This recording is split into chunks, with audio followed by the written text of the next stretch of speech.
성경 말씀 사도행전 10장 34절에서 48절입니다. 베드로가 입을 열어 말하되 내가 참으로 하나님은 사람의 외모를 보지 아니하시고 각 나라 중 하나님을 경외하며 의를 행하는 사람은 다 받으시는 줄 깨달았도다. 만유의 주 되신 예수의 그리스도로 말미암아 화평의 복음을 전하사 이스라엘 자손들에게 보내신 말씀 곧 요한이 그 세례를 반포한 후에 갈릴리에서 시작하여 온 유대에 두루 전파된 그것을 너희도 알거니와 하나님이 나사렛 예수에게 성령과 능력을 기름 붓듯 하셨으며 그가 두루 다니시며 선한 일을 행하시고 마귀에게 눌린 모든 사람을 고치셨으니 이는 하나님이 함께 하셨음이라. 우리는 유대인 땅과 예루살렘에서 그가 행하신 모든 일의 증인이라. 그를 그들이 나무에 달아 죽였으나 하나님이 사흘 만에 다시 살리사 나타내시되 모든 백성에게 하신 것이 아니오 오직 미리 택하신 증인 곧 죽은 자 가운데서 부활하신 후 그를 모시고 음식을 먹는 우리에게 하신 것이라. 우리에게 명하사 백성에게 전도하되 하나님이 살아있는 자와 죽은 자의 재판장으로 정하신 자가 곧 이 사람인 것을 증언하게 하셨고 그에 대하여 모든 선지자도 증언하되 그를 믿는 사람들이 다 그의 이름을 힘입어 죄 사함을 받는다 하였느니라. 베드로가 이 말을 할 때 성령이 말씀 듣는 모든 사람에게 내려오시니 베드로와 함께 온 할례 받는 신자들이 이방인들에게도 성령 부어주심으로 말미암아 놀라니 이는 방언을 말하며 하나님의 높임을 들음이르라. 이에 베드로가 이르되 이 사람들이 우리와 같이 성령을 받았으니 누가 능히 물로 세례 베품을 금하려 하고 명하여 예수 그리스도 이름으로 세례를 베풀라 하니라. 그들이 베드로에게 며칠 더 머물기를 청하니라. 아멘. 사도 베드로는 고넬료의 집에 가서 내가 깨달았다. 이렇게 말을 합니다. 무엇을 깨달았냐? 오늘 34절과 35절에 보면 베드로가 입을 열어 말하되 내가 참으로 하나님은 사람의 외모를 보지 아니하시고 각 나라 중 하나님을 경외하며 의를 행하는 사람은 다 받으시는 줄 깨달았다. 베드로는 고넬료의 집에 들어가서 하나님은 외모를 보지 않는다. 그러니까 베드로의 생각은 여기서 특별히 외모라는 것은 얼굴이라는 것보다도 신분, 출신, 지역, 이방인 이런 개념이죠. 왜냐하면 고넬료는 철저하게 이방인이잖아요. 그래서 베드로의 입장에서는 이방인, 사마리아인은 구원을 받을 수 없다. 이렇게 생각을 했었는데 이 고넬료의 집에 와보니까 하나님은 이방인에게도 구원을 주신다라는 것을 깨달았다. 이렇게 성경이 말하고 있습니다. 그렇습니다. 오늘 성경에 보는 것처럼 사람은 외모를 봅니다. 이게 성경의 말씀입니다. 그러나 하나님은 이 베드로 34절의 말씀이 참 중요한데 베드로가 입을 열어 말하되 내가 참으로 하나님은 사람의 외모를 보지 아니하시고 각 나라 중 여기서 각 나라라는 것은 이제 베드로의 생각이 바뀌어진 거예요. 전에는 유대, 이스라엘만 해당된다고 그랬는데 이 세상의 각 나라 어떤 사람이든 각 나라 중 하나님을 경외하며 의를 행하는 사람은 다 받으신다. 그러니까 그 사람이 어떤 나라에 소속되어 있든지 요즘 말로 하면은 검은색의 사람이든지 하얀색의 사람이든지 어떤 사람이든지 하나님을 경외하며 의를 행하는 사람은 무엇으로? 하나님의 자녀로 다 받으신다는 것을 깨달았다. 이렇게 표현을 합니다. 오늘 이 시대는 그 어느 때보다 외모를 중시하는 시대에 살아가고 있습니다. 우리는 성경에서 늘 하나님의 외모를 보지 않는다라고 말을 하지만 지금 사람들 보십시오. 그리고 내 자신을 보십시오. 외모를 보지 않는가? 다 보고 있습니다. 그러나 오늘 우리는 이 성경의 말씀을 믿고 하나님은 외모를 보지 아니하시고 그의 마음속에 하나님이 경외하는 마음이 있는가? 이것을 본다고 그랬습니다. 하나님을 경외하는 사람이 있으면 그 어떤 사람일지라도 하나님의 자녀가 되고 구원을 받을 수 있다. 사실 베드로는 예수님을 따라다닐 때 이거를 먼저 경험을 했었어요. 그럼에도 불구하고 깨닫지 못했다라는 거예요. 누가복음 5장에 보면 예수님의 제자 중에 레이라는 사람이 있습니다. 이제 이 사람을 보통 마태라고 그러는데, 이 사람이 원래 직업이 뭐냐면은 세리 마태라고 그래요. 세리예요, 세리. 근데 그때 당시 유대인에게서 세리는 완전히 죄인이에요. 그 국가를 배신하고 나라를 팔아먹는 이런 죄인 취급을 받았어요. 근데 예수님이 그 사람을 누구로 부르냐면 예수님의 제자로 부르신 거예요. 그러니까 이 세리는 너무너무 기분이 좋아가지고 자기 친구들을 다 불렀는데 친구들이 다 세리야. 그래서 친구들을 불러서 큰 잔치를 벌린 거예요. 이 광경을 보고 있던 바리새인과 서기관들이 그 예수님과 제자들을 비방을 하는 거예요. 누가복음 5장 30절에 보면 바리새인과 저희 서기관들이 그 제자들을 비방하여 가로되 너희가 어찌하여 세리와 죄인과 함께 먹고 마시느냐.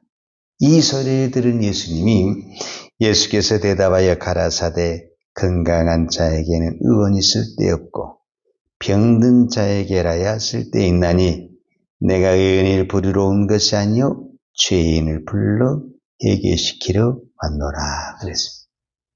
그러니까 예수님은 어떤 부분에서는 그 시대에 가장 죄인의 취급받는 그 사람을 친구로 제자로 불렀다는, 이건 외모를 보고는 절대 이렇게 할 수가 없는 겁니다. 이 광경을 직접 눈으로 본 사람이 베드로잖아요. 그럼에도 불구하고 베드로가 이거를 뛰어넘지 못했다는 거예요. 이 초대교회 성령이 강하게 역사한 다음에서야 이 사실을 깨달았다는 것은 그만큼 사람은 어떤 편견과 민족주의와 외모의 외모를 가지고 판단을 한다라는 것을 볼 수가 있습니다. 우리가 두 번째로 생각해 볼 수 있는 것은 성령의 역사라는 거예요. 자, 성령의 역사가 언제 일어났냐 하면 44절에 보면 이렇게 나와 있습니다.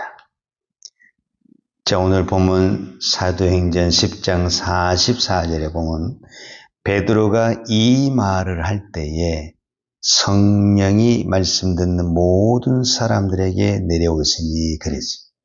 자, 그러면은 베드로가 이 말을 할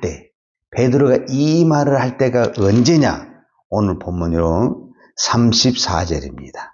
34절에 보게 되면 베드로가 입을 열어 말하되, 베드로가 입을 열어 말을 했다라는 거예요. 여기서 굉장히 중요한 것은 입을 열어서 말을 했다라는 거예요. 여러분, 우리가 보기 싫은 사람, 원수 같은 사람, 내가 미워하는 사람에게는 말이 안 나옵니다. 그런데 그 사람을 향해서 베드로가 성령님의 말씀에 순종하여 고넬료의 집에 가서 입을 열어 말씀으로 복음을 증거하고 예수 그리스도를 증거할 때 고넬료의 집에 모든 사람들에게 뭐가 임했다라는 겁니까?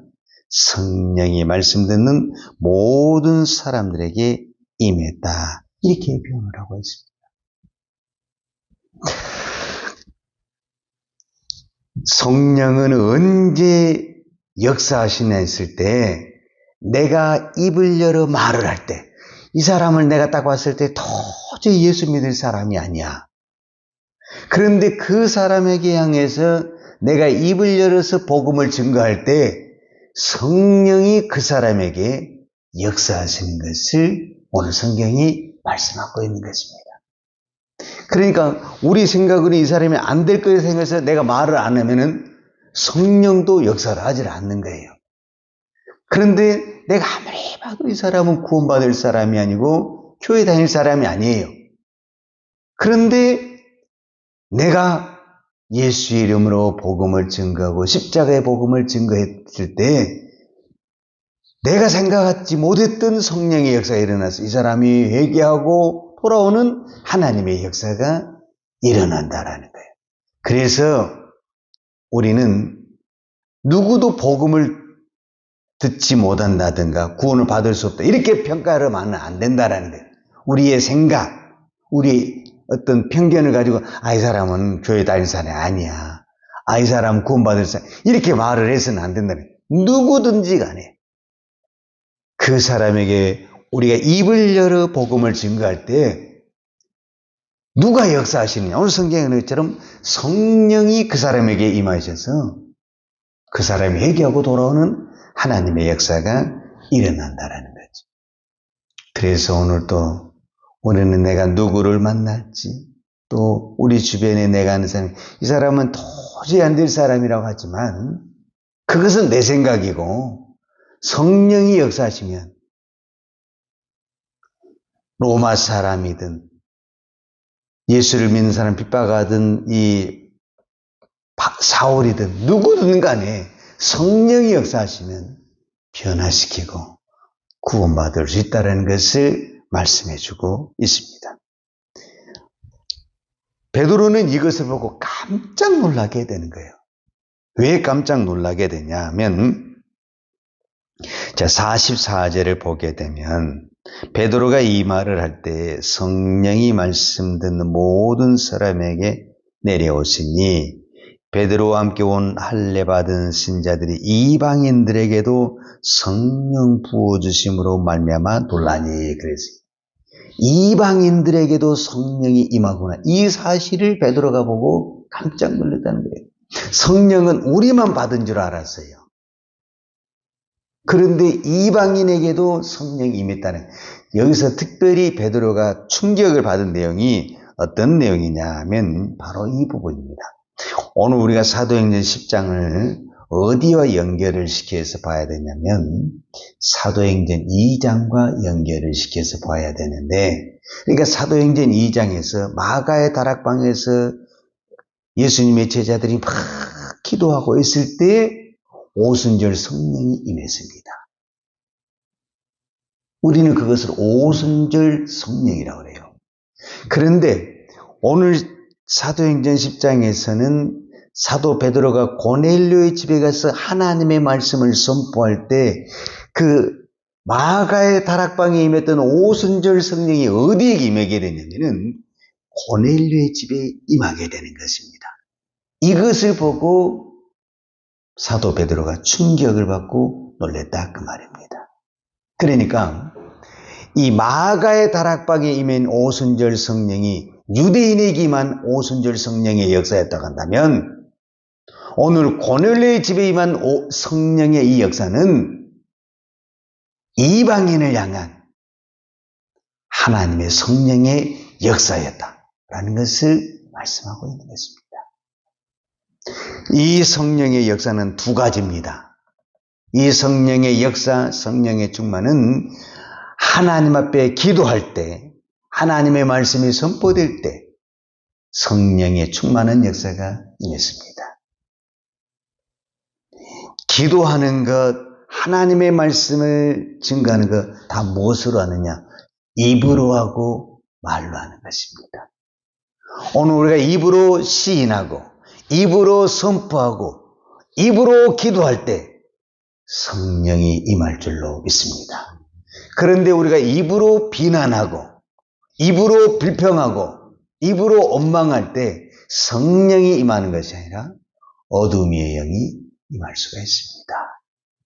그래서 오늘 또 저는 이 새벽에 우리가 기도할 때 마가의 다락방에서 기도할 때 오순절의 성령이 임하고 고넬료의 집에서 하나님의 말씀이 선포될 때 이 방에 성령이 임할 것처럼 오늘 이 새벽에도 우리가 이 말씀을 붙들고 기도할 때 오순절의 성령의 역사가 저와 여러분에게 임할 줄로 믿습니다.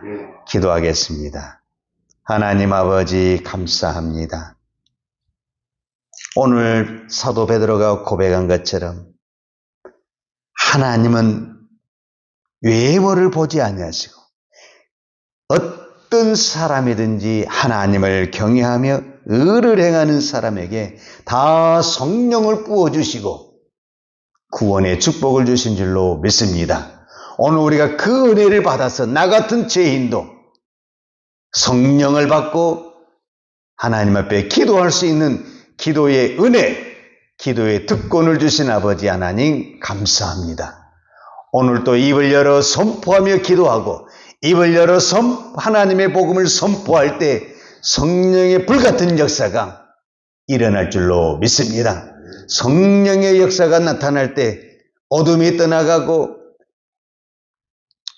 유대인과 이방인이 불편했던 그 관계가 합병의 관계가 되고 내 안에 있던 모든 억눌림과 제약들이 떠나게 되고 모든 질병과 아픔이 치료되고 회복되는 하나님의 기적과 역사가 일어날 줄로 믿습니다.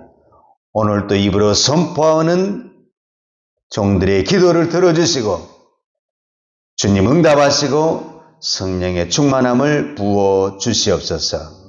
예수님의 이름으로 기도하였습니다. 아멘. 요한은 내게 복을 주시고 너를 지키시기를 원하며 요한은 걸굴로 내게 비추사 은혜 베푸시기를 원하며 요한은 걸굴을 내기로 행하이드사 평강 주시기를 원하노라.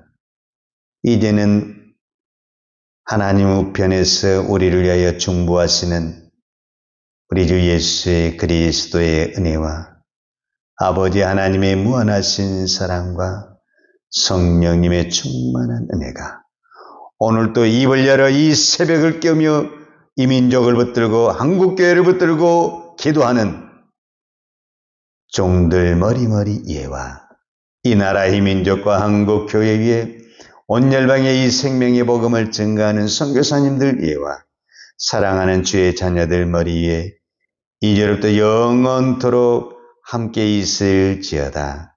아멘.